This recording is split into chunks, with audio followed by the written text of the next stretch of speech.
Hello WordPress people, so welcome back to another video of WordPress Interactivity API.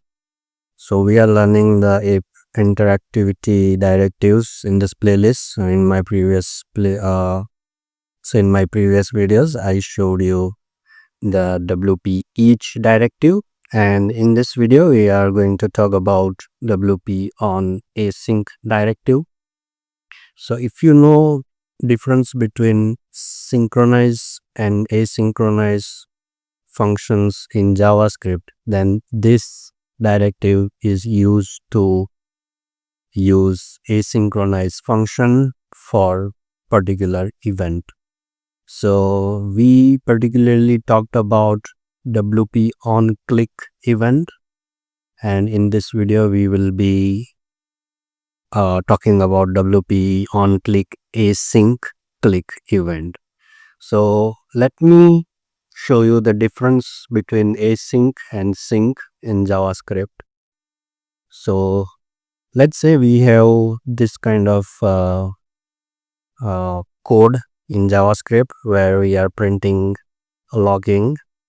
So console.log log1, then we are fetching the data, and again after that we are printing some log. Let's say it's log2. So if it's synchronize function, then it will print log1 and log2 without waiting of fetching this data. When we use async function, then first it will print this log1, then it will fetch the data, it will wait for fetching the data. Once the data are fetched, then it will move to the next line. So this is the difference between async and sync. Now let's try to use this directive for our interactivity API. So as you all know that I am using the demo plugin over here. Let me show you that. So this is the plugin I have been using to demonstrate this directives. If you are new to this video, I would recommend to start watching this playlist from the beginning. Otherwise continue watching this. So this is the plugin, this is the post I have created, and let's view this post. So yeah, this was from the previous video. So now let me open the plugin file. So this is the BWP interactive block.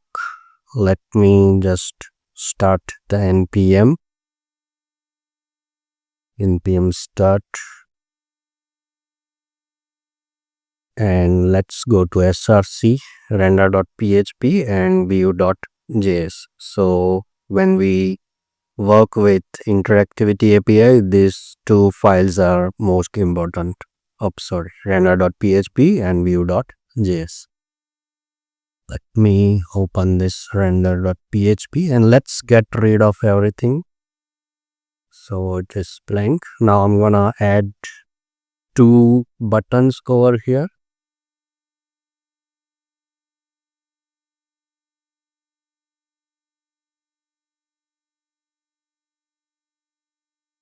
First will be synchronize and second will be async button. Now let's try to use synchronize one first. So let's use data WP on click equals to actions async call, and let's use sync call.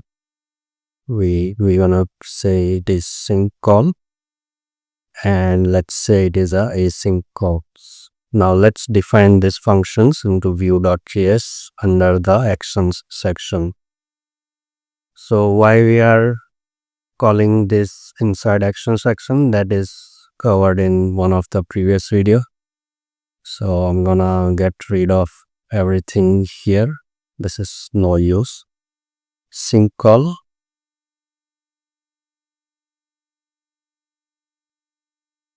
and another one is async call.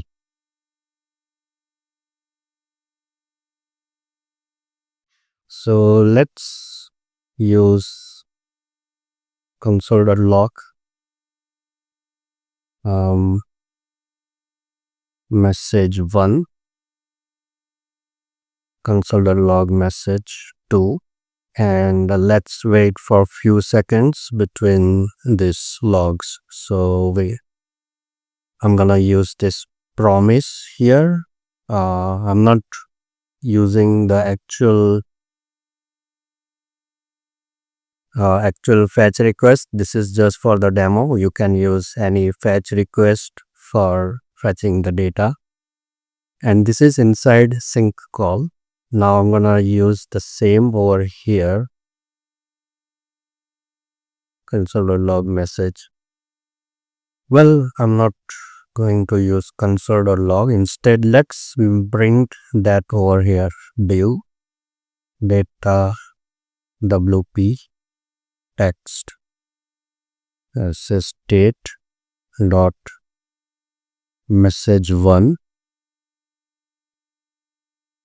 so that we understand it properly. You will know what I am trying to show you here.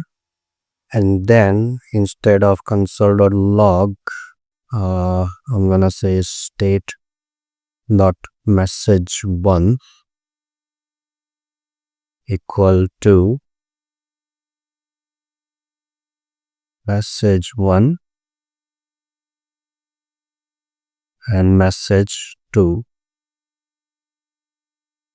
Let's do the same over here in the async function. Now let's see what happens if I refresh. Currently we haven't done anything for the async, but when we click on sync button, it is displaying message 2 directly. Why? Okay, I have to use 2 over here because we have two divs, message 1 and message 2.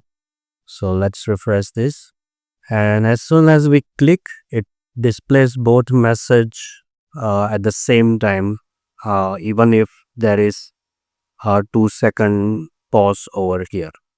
Now here in the async call, this is the callback async call. We have to define that this is the async by this keyword, and we have to use await. And now let's see what happens when we click async button. So message 1, it will wait for 2 seconds and then it will display the message 2. So, and if I refresh this sync button, it won't wait for the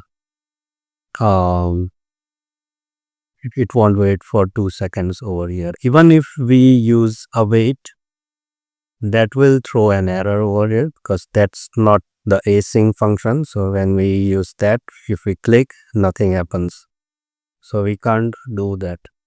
Now one thing I have noticed that even if we don't,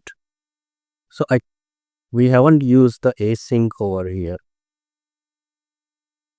So yeah, that is what I wanted to mention, that even if you don't use async and just define that this function is async and use await, then you will be easily able to achieve the asynchronization in the WP interactivity. Now one thing I don't understand, that if that works without using this WP on async directive, then why the WordPress provided this directive? So that is the question from my side, if anyone watching from the WordPress team. Otherwise, yeah, this is how the synchronized and asynchronized functions we can use in the WP interactivity. So I hope you understand the difference between sync and async in WP interactivity as well as in JavaScript. So yeah, this is how the asynchronization works. If you have any doubt or question, please write down below in the comment section. Thanks for watching this video. Jai Somnath, Har Har Mahadev. So if you are new to Gutenberg development, then I would recommend to visit this site, the wp-on-async.com. This site has very good tips and tricks regarding the Gutenberg development.